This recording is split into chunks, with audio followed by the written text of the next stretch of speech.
So this is an epic site in a beautiful location on the Gold Coast. It took me about 6 to 8 months to find this site, and the reason why I chose it is because of literally the location. It's about 5 minutes away from the casino. It's a few hundred meters away from a beautiful cafe. It backs up onto the canal and it's in Broadbeach waters. It's an absolutely epic location, and the reason why the location matters so much is because of the monetary gain that it will have. This is an investment for me, so it all comes down to the numbers and figures. When you're a sophisticated investor, you want to be finding a location or an investment that has everything going for it. Close to schools, shopping centers, absolutely everything, and this site has it all.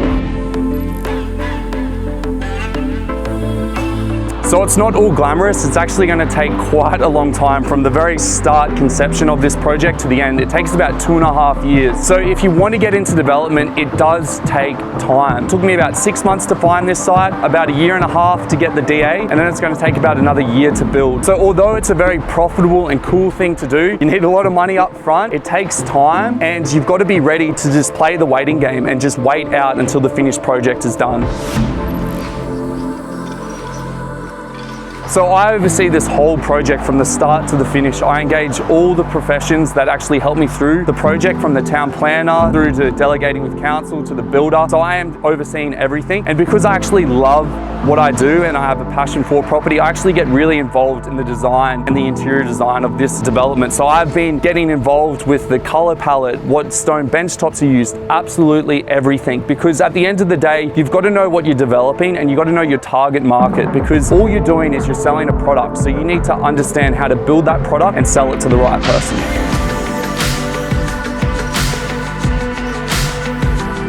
Just like anything, there's risk and reward. Doing a big development project like this, there is a shit ton of risk. And if you don't know what you're doing, I'm sorry to say, but you will fuck yourself over or you will screw up. Going into this, I've done a lot of research, I was trained and I was mentored. So there is a lot of background knowledge that you do need to know, because there is a lot that goes into making a successful development. Now, I'm saying this to not scare you and be like, no, it's impossible, you can't do it. I'm just telling you this to be careful. You can learn it. This is my first development and it is very successful, and I just learned this from doing courses and getting a mentor. Yes, it was scary. Yes, I didn't really know what I was doing, but I figured it out as I was going along, and I had enough background knowledge and enough risk assessment to make sure that what I was doing was going to be the outcome that I wanted.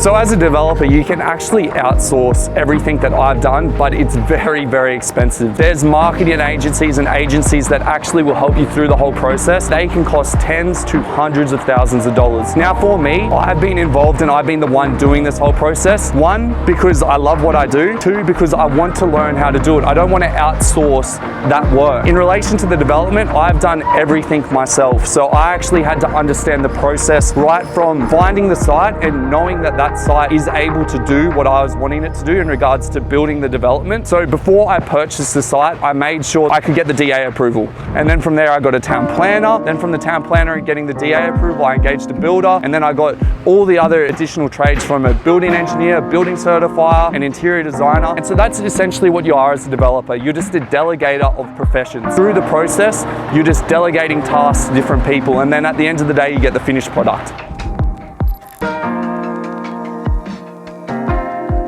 So am I going to make money from this build, and is it worth the risk? Look, there is multiple risks with doing a development, and with all the recent price rises in materials, things can get blown out and your feasibility can just go out the window in seconds. During this whole process, I've done a lot of risk analysis, made sure I've had buffers in place, and I'm constantly doing my numbers on my feasibility. Hey, my builder comes back to me with a more finalized quote, boom, put it in my feasibility. I'm constantly refining my numbers, constantly making sure that this build is profitable. It can be a very stressful and time-consuming thing, but you need to know your numbers and you need to know what you're doing, because look, you do get the end result. So through this project, I'm going to be all in for about $4 million, and the project's end cost will be about $5 million. So look, it's going to take about 2.5 years, but it is very profitable.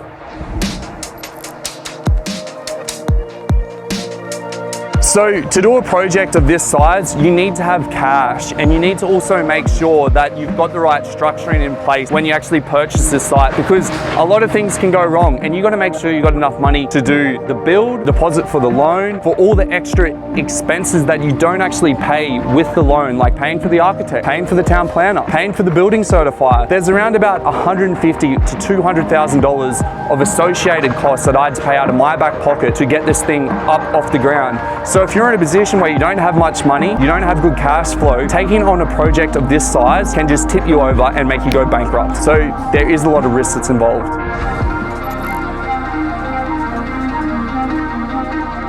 So I actually built this development to keep myself, because I've made about a 20% margin on the development of this. And because of the location and the actual structure itself, it is a perfect investment. It's in a great location with great capital growth. The tenants that are going to be in there is going to allow it to have great cash flow. So for me as a property investor as well as a developer, I'd be stupid to sell these.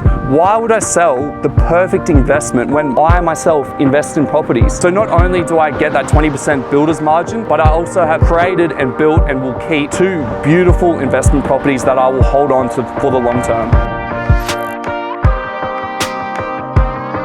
So this development, I'm constructing 2 villas that both have 5 bedrooms, 3.5 bathrooms each, both on pools, and one of those duplexes actually backs on the canal. So they're both going to be worth about $2.5 million each, and absolutely everything is going into these villas, from the best stone bench tops to the highest quality materials to the highest quality finishes across the whole project. Now I am doing this because this suburb and the target market requires that from it. We're in a multi-million-dollar suburb, so you've got to produce a product that is going to fit that category. So I have left no stone unturned when building these. But also as an investor and as a developer, you also got to remember about your margins. You can't go crazy and over the top and stupid, because if something throws out your numbers and your feasibility, your whole project's gone. So you've got to do everything within reason and with intent.